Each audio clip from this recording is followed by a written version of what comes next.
Yok arasında bu kalsın. Ardan su falan.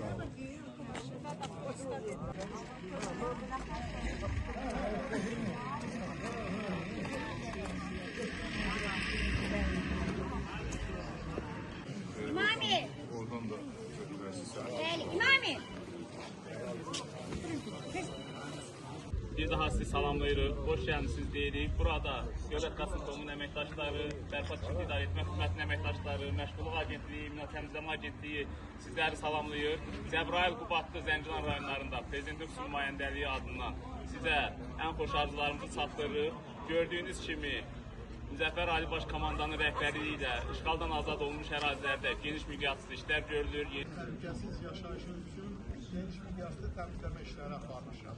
İzahətinizi öz kəndinizə, obaza hoş gəlmişsiniz deyirəm.